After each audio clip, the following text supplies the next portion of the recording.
est dangereux et n'incite en aucun cas à une consommation de substances illicites. Les drogues sont des substances illégales et interdites sous peine d'emprisonnement et d'amende. Ces substances dangereuses peuvent entraîner de graves complications, voire la mort du consommateur. Bon visionnage. Salut à tous, c'est Sam, j'espère que vous allez bien. Nous nous retrouvons aujourd'hui pour une nouvelle vidéo totalement différente que celle sur la pédophilie et les réseaux sociaux. Je tenais personnellement à vous remercier pour les 1300 vues sur Instagram et les 500 sur YouTube, vos retours m'ont vraiment touché. Je sais qu'il y a un gros laps de temps entre celle-ci et l'autre vidéo, mais sachez que c'est pas mon choix, c'est que j'ai eu quelques complications. En tout cas, j'espère que vous m'excuserez. Les sujets abordés dans cette vidéo sont les conséquences vis-à-vis des drogues et plus précisément nous parlerons de la DMT et la prise de drogue non consentie. La DMT est une substance psychotrope puissante, se présentant pure ou sous forme cristalline et elle est généralement fumée. Elle procure un effet hallucinogène quasi immédiat et de courte durée ainsi qu'une expérience de mort imminente dans certains cas. Ces effets seraient des hallucinations très visuelles avec une altération de la vision, en simple une déformation des images, faisant intervenir des couleurs et des éclairs. Certains consommateurs évoquent une expérience de mort imminente durant laquelle elles rencontrent et fréquentent des anges ou des entités extraterrestres. Durant la vidéo, nous aurons l'interview de Sacha, qui a été drogué sans son consentement à la DMT. Pour revenir au sujet principal, je vais vous parler du non-consentement, qui est un sujet qui touche à toutes les catégories d'expérience, que ce soit sexuellement parlant ou même au niveau des drogues. En soirée, en boîte, en festival, ou même avec vos amis, GHB, drogue dite douce, ou même de la DMT, le problème arrive. Il est tout autant grave. Durant l'interview avec Sacha, vous verrez que même en connaissant les personnes, cela peut arriver. Wow, attends 2 secondes. Pour toutes les personnes vivant dans des grottes, le consentement, c'est l'acte libre de la pensée par lequel on s'engage entièrement à accepter ou à accomplir quelque chose. Et aller contre cette conviction, ça peut avoir des effets très néfastes, comme des traumatismes psychologiques, physiques, mais aussi de gros problèmes de confiance en soi. C'est vraiment un sujet sensible. Et Sam, je te redonne la parole. Ok, bah merci Luna pour ton intervention, je te remercie de me donner la parole, donc je pense qu'on va directement passer à l'interview. Donc bah écoutez, on va écouter Sacha, j'espère que ça va vous plaire, on a préparé ça depuis un petit moment, et voilà, donc bonne interview, et je vous reprends tout de suite après l'interview pour continuer la vidéo.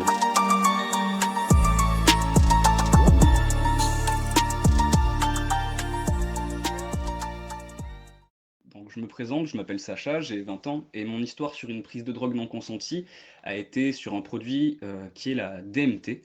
Donc pour remettre l'histoire un peu dans son contexte, j'étais avec un ami qui m'a invité à une soirée avec 2 autres amis à lui que je ne connaissais pas.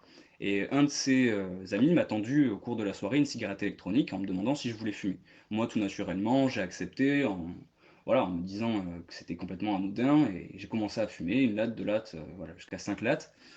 Et en fait, ce qui s'est passé, c'est que en me levant directement après lui avoir rendu sa cigarette, j'ai commencé à me sentir un peu bizarre.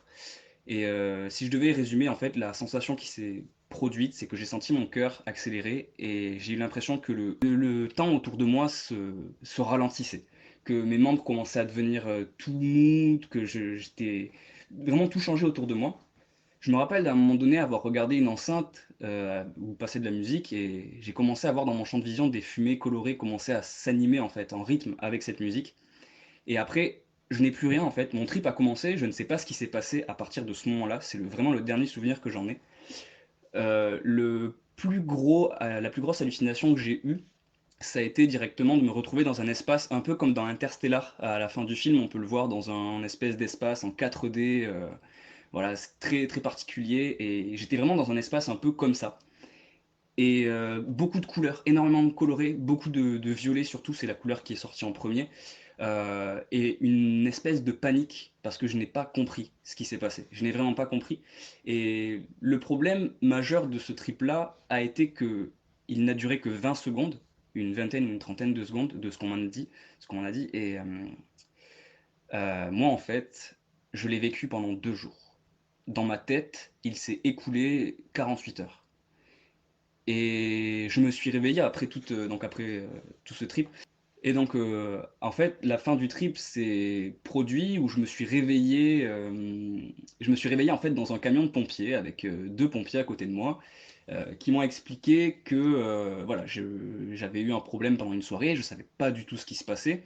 On m'a conduit à l'hôpital, j'ai passé un mois à l'hôpital parce que j'ai eu des complications suite à cette prise de DMT. À savoir d'ailleurs que je n'ai su que j'avais pris de la DMT qu'une semaine après mon hospitalisation, parce que voilà, c'est mon ami qui m'a expliqué que voilà, son pote s'était confié à lui. Et donc j'ai passé un mois à l'hôpital, j'ai eu quelques complications, on a cru que j'étais devenu épileptique. Les docteurs ont pensé que j'étais devenu épileptique suite à quelques petites crises que j'avais eues entre-temps à l'hôpital. Et voilà.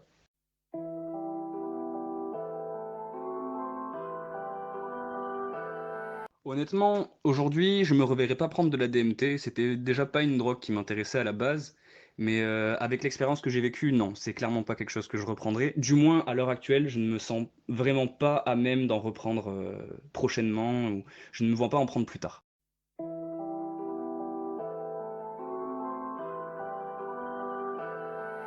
Alors, les séquelles que j'ai, c'est de temps en temps quelques petites crises de panique qui durent une trentaine de secondes, mais voilà, c'est vraiment pas énorme.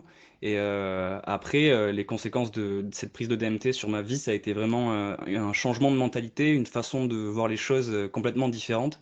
Et surtout, depuis, je n'arrive pas à faire confiance aux gens que je ne connais pas. C'est-à-dire que maintenant, j'ai, on va dire, une sorte de phobie un peu qui s'est développée de ne pas faire confiance à des gens que je ne connais pas, tout simplement parce que on sait pas, j'ai l'impression de ne pas savoir en fait ce qui peut m'arriver. C'est un peu difficile à expliquer, mais voilà.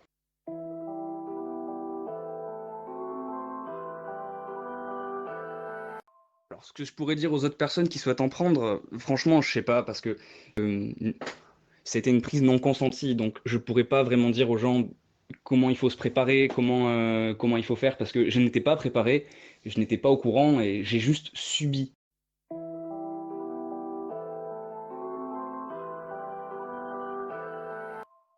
Alors pour le coup, est-ce que j'étais en contact avec cette personne après? Non, pas du tout, étant donné que c'est pas quelqu'un que je connais personnellement, c'est plutôt, voilà, c'est le pote d'un pote, hein, comme on dit.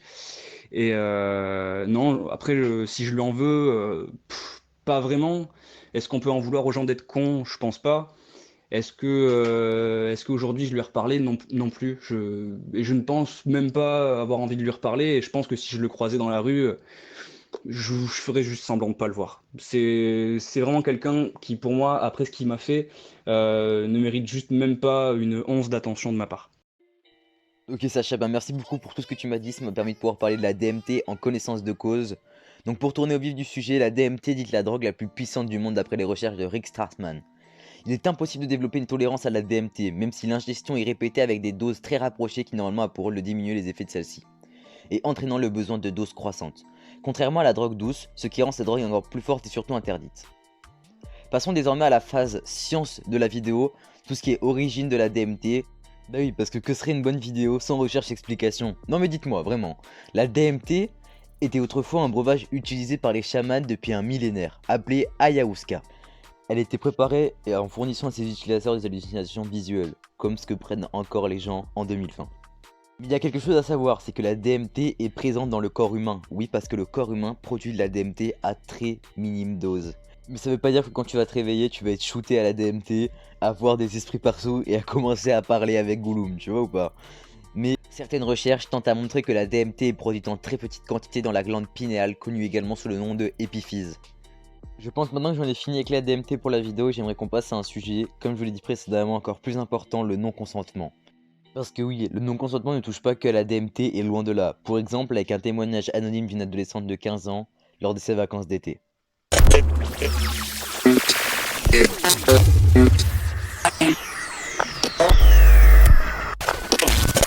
Cela s'est passé au tout début de mes vacances.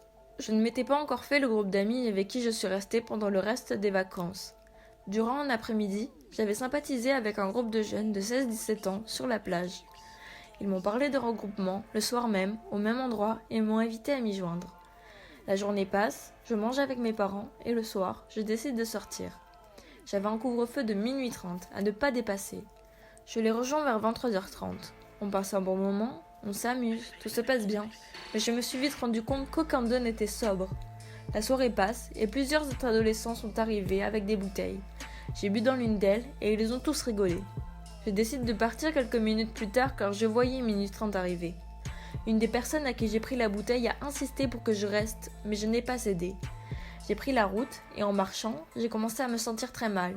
J'ai commencé à avoir d'énormes hallucinations, je n'avais plus aucun contrôle sur mon corps et j'étais devenue extrêmement euphorique. Puis, d'un coup, les effets de la rechute sont arrivés. Je vomissais, mon cœur s'accélérait, j'étais au plus bas. Comme vous avez pu le constater, le non-consentement ne touche pas que la DMT et loin de là, ça touche les plus jeunes. Dans les groupes d'amis, je vous l'avais dit précédemment aussi, ça touche à toutes les catégories d'expérience dans la vie. Je vous demande pas de vous méfier de tout et de n'importe qui, mais faites juste attention à comment les gens tournent les choses. Ça veut dire que voilà, vous donnez une bouteille en ricanant, c'est peut-être suspect, mais je vais pas vous demander non plus d'être grave à faire attention. Vous voyez, c'est pas parce qu'un mec, ton pote te file une bouteille d'Ice qu'il faut faire attends, parce qu'il y a du GHB dedans ou de la MDMA, tu vois. Loin de là, c'est juste une vidéo assez bilan et je pensais que le sujet était très important pour en parler. J'aimerais remercier l'adolescente anonyme de 15 ans qui m'a fait son témoignage, Sacha, qui j'espère va beaucoup mieux parce que ça lui est arrivé très récemment. En tout cas, j'espère que ça va beaucoup mieux. J'aimerais remercier Luna qui fait la voix pour la définition du consentement. Et aussi à Ok Mikasa qui fait la voix au tout début de prévention et la voix off du témoignage. En tout cas, voilà, j'espère que la vidéo vous a plu, que vous avez appris plein de choses sur la DMT, que ça vous a permis d'avoir un regard extérieur sur le consentement, que vous allez faire attention quand vous allez aller en boîte, en festival, parce que cela arrive très très fréquemment. Et voilà, c'était Sam. N'hésitez pas à liker, à commenter si la vidéo vous a plu et on se retrouve très bientôt. Bye bye. Sur ce, attention à vous. Dans ce monde, tout n'est pas toujours tout rose. Bye bye. I can pass that bitch like Stockton. Just joshing. I'ma spend this holiday locked in. My body got rid of them toxins.